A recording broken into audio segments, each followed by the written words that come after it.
Okay. Um, what's going on, guys? 44 back with another video.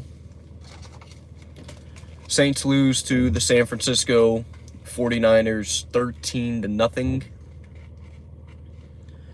The first time the Saints have been shut out since 2002. So it's been 20 years since the Saints have last been shut out. And ironically, the last team to shut out the Saints, yours truly, the San Francisco 49ers. So, obviously, there's no need to point out how dysfunctional this game was all around. The defense played, hands down, the defense played great. The defense did what they had to do to give us a chance to win. There's no ifs, ands, or buts about that. You can talk about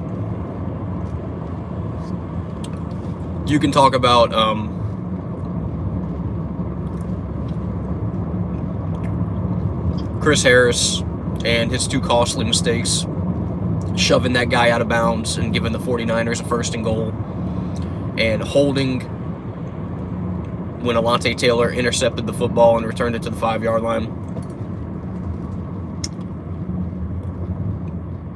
But even with those two things, the Saints defense played great enough to win. More than good enough to win. As a matter of fact, the Saints holding them to 13 points even in the second half. Even in the second half, if you told me the Saints were going to hold them to only 13 points, I would have given us a shot to win. Even at halftime when we were down 10-0, I would have given us a shot to win. You held the team to 13 points. All you need is 2 touchdowns. Which, I mean, in the fourth quarter, the Saints got inside the goal line, 3 times? Inside the 10-yard line, 3 times? This is all about execution with the offense. This is what this game came down to. Execution with the offense. Turnovers, stupid penalties, Andy Dalton's just unawareness to see open receivers. There was a play within the 7 minutes left in the game in the fourth quarter. Now, keep in mind, we were still down 13-0, so we would need the ball back. However, Dalton drops back to pass. You have Kamara wide open to the left. I mean, wide the fuck open. There's nobody there. There is nobody the fuck there.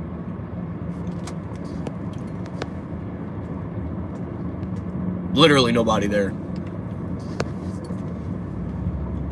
And he decides to roll to his right and throw into contested coverage. Easy touchdown to the left. Easy touchdown to the left. That tells me all I need to know about Andy Dalton. I don't think he was protected that bad this game. I don't think San Francisco's defense did anything out of the ordinary. I'm sorry, I don't. I think we caught the 49ers on a good day. I do. I think if we were going to beat them, this was the game that we had to win. Like, if you could have asked me what we needed the 49ers to do, like how bad we needed them to play in order to win this game, this would probably have been my definition. I mean, the 49ers couldn't have given us more chances than they did. They gave us plenty. We had plenty. And that's all you need to know about how bad of a football team the Saints are. How badly coached they are. How we don't have a quarterback.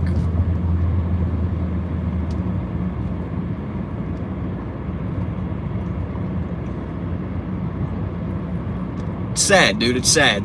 It's sad to get into somebody's It's sad to get into plus territory 5 times the entire game and know that if you would have just settled for field goals on all 5 of those times, granted, Lutz would have to make them, and he missed one of them.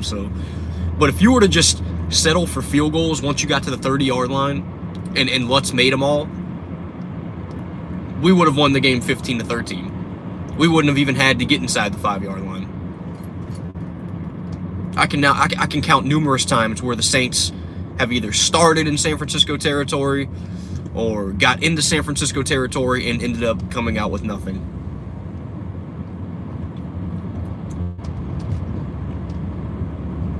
They literally could have kicked field goals the entire game and we would have won.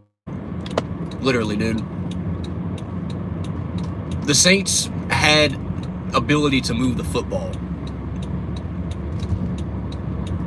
I don't care what you want to look at the charts and see how many yards we got and if we didn't get that many yards or whatever. The Saints were able to move the football. They were able to move the ball through the air. You saw that.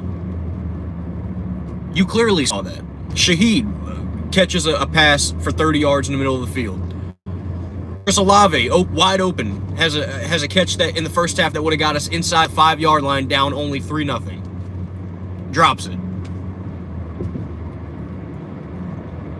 The Saints had numerous opportunities to win this game. This was a very winnable game for them. And had they been able to take advantage of these opportunities, even in the worst way, we'd be sitting only a half game out with the division first place being on the line next Monday night. But instead, we're in a position to where we either run the table or it's done. So, if you lose to Tampa Bay next Monday night, the season's a wash. It's officially a wash. I will literally, put in the towel, just lose the rest of the games. I don't care about Philadelphia getting a top 5 draft pick. Just lose the rest of the games and play for a high second. Because this is just absolutely mind-boggling. How even when teams try to give the Saints games, even when teams play bad, even whenever a team plays a terrible game, the Saints still can't take advantage. Still can't take advantage. This is about as painful a game as I've watched all year. About as painful a game as I've seen all year. And it's not even close. This was, I can't get it through my head how you get into somebody's territory 5 times and come out with no points. First time you get there, Chris Olave drops what would have been first and goal inside the 5. Second time you get there, missed field goal. Third time you get there, you go for it on 4th down and you miss it. 4th time you get there, you fumble the fucking ball. 5th time you get there, you get sacked on 4th down. It's absolutely mind-boggling.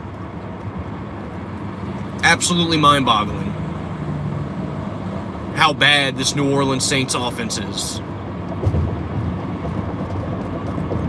I can't process this. I don't understand. I don't get it.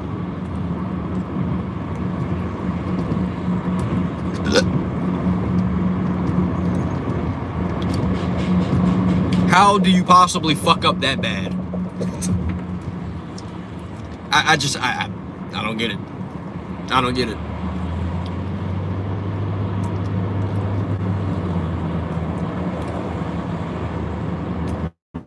The only chance that the Saints have to win this division, and I mean the only chance they have to win this division, and if they did this, I think they would, because I said previously, I said we would have to go into the bye week at 5-8 in order to have a legit chance to win the NFC South.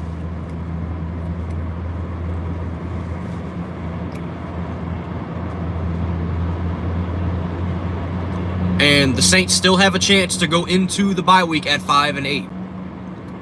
But the only chance that they will have is if they run the table. They'd have to win at Tampa Bay on Monday night. They'd have to come out of the bye and beat the Falcons at home. They'd have to go on the road and beat Cleveland on Christmas Eve. They'd have to go on the road and beat Philadelphia on New Year's Day. and they'd have to finish the season with a win over the Carolina Panthers. That is the only way that the New Orleans Saints will make the playoffs. And there's no way around that. You lose to Tampa Bay on Monday night, the season's officially over. The Saints aren't eliminated just yet. If the Saints were to run the table, they can get into the playoffs. I think they will. I think they would. Not will. I think they would if they ran the table. Which that's not happening either. But I think they would make the playoffs if they ran the table. But even if that was the case, the Saints aren't capable of winning more than one game in a row, as you've seen this entire year. Dennis Allen's brain capacity will only allow him to call one good game every month, it seems like. Literally one good game every month. There is no ifs, ands, or buts around it. There's no we can build off of this. Dennis Allen literally will win you a game and then lose 3 more in a row. Then he'll win you one. Then he'll lose 2 in a row. Then he'll win you one. Then he'll lose 2 in a row. It's been that kind of year all year long, dude. I was in Saints Uptown stream for a little while, and Saints Uptown, I put in the comment, I said, I don't think Dennis Allen should necessarily be fired. I think he should be demoted. Unless he doesn't want to be demoted, then you got to fire him. Saints Uptown don't even want him on the team next year. Saints Uptown don't even want him as our defensive coordinator. He wants him gone altogether. And I've never really thought into the depth of that. You know, I would be okay with Dennis Allen being our defensive coordinator. But after this shit, who's going to want to listen to Dennis Allen, period? Even the defensive players, you really think they're going to want to listen to Dennis Allen, even if he does get demoted? You think they're going to want to listen to him? Like, you've been looking up to this guy all year long as a head coach.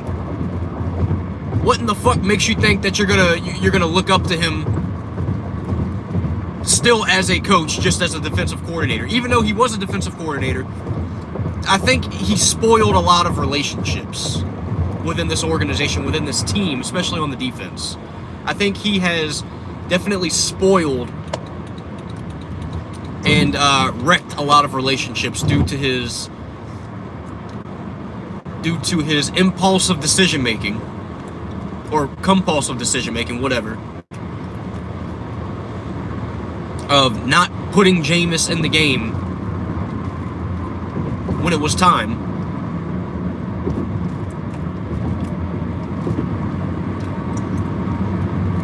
And just decision making's all around from Dennis Allen. The guy is just, he's stubborn. He's stubborn. He wants to have power. He wants to be the man. You're not that guy, dude. That ship has sailed.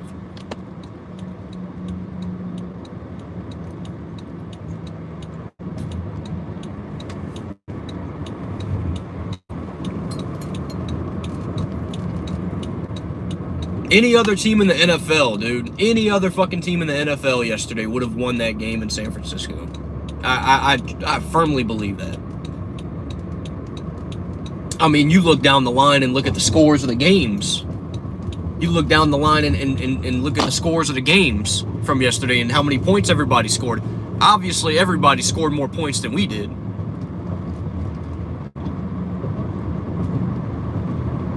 Any other fucking team in the NFL would have beaten San Francisco yesterday.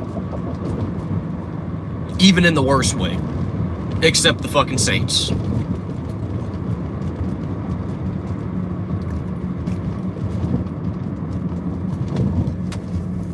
I feel sorry for Demario Davis. I feel sorry for our defense. I feel sorry for Cam Jordan. I feel sorry for really just the defense. I mean, everybody else I don't really feel too bad for. Y'all deserved it. Will Lutz, you deserved it. Will Lutz hasn't been the same since 2019, 2020. Will Lutz hasn't been the same.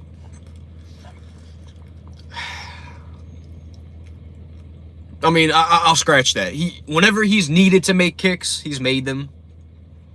Like against the Falcons week 1, and then even though he missed that 60-yarder, he made a 60-yarder to tie the game against Minnesota.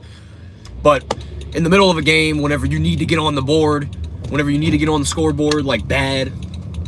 And it showed in week 3 against Carolina. We were down 13-0 in the third quarter. We desperately needed to get on the board. And Will Lutz misses a field goal. Same shit in San Francisco. We desperately need to get on the board. Misses a field goal. Just momentum shifting plays by Will Lutz. It's just he hasn't been the same. He just hasn't been the same. So everybody altogether really had a bad game, except for the exception of I think Shaheed had a pretty nice game. I think Olave, except for the exception of that dropped pass in the first quarter, which that was obviously a huge fucking deal. But then again, knowing our red zone offense this entire game, who knows if we would have actually scored.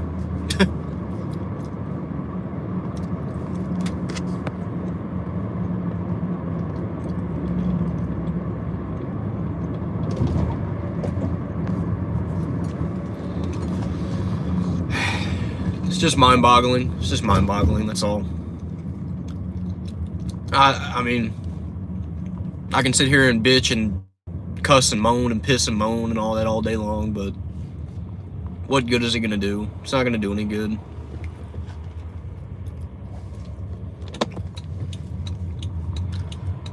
The New Orleans Saints, I mean, they are what we already knew they were.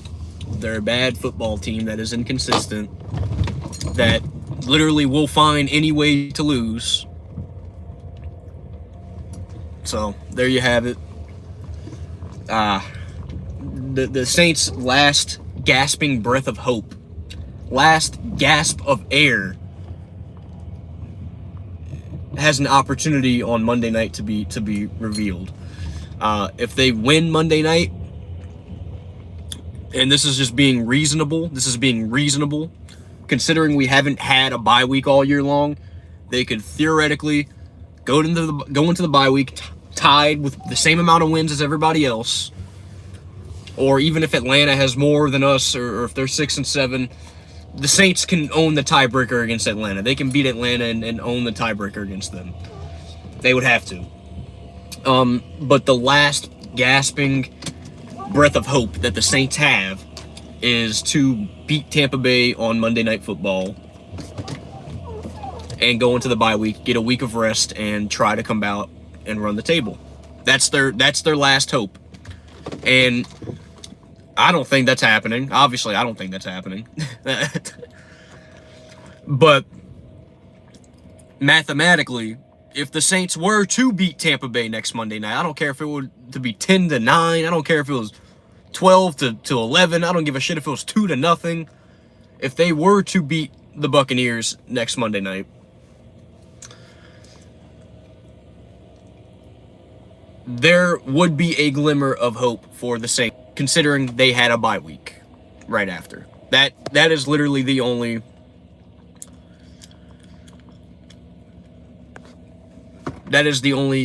gasp of hope that they have. And do I think they're going to beat Tampa Bay? No. I think they're going to get slaughtered. I think it's going to be like 20-3. I think the defense is gonna put up a big fight and try to keep us in the game again, but the offense just ain't gonna be able to do nothing. That's literally the story of every fucking game. So there you have it. Season is literally on the line. Monday Night Football, and if they lose, forget it. Forget them. Look forward to your fantasy teams. Look forward to the playoffs. Look forward to pulling against whoever you hate, because the Saints are a wash if they don't win Monday night. And I mean mathematically and literally. They're literally a wash right now. But mathematically, they don't win on Monday night yet. you get swept by Tampa Bay. You're 4-9 going into the bye week. You would literally need Tampa Bay to finish 7-10 and you to run the table afterwards. So that's not happening.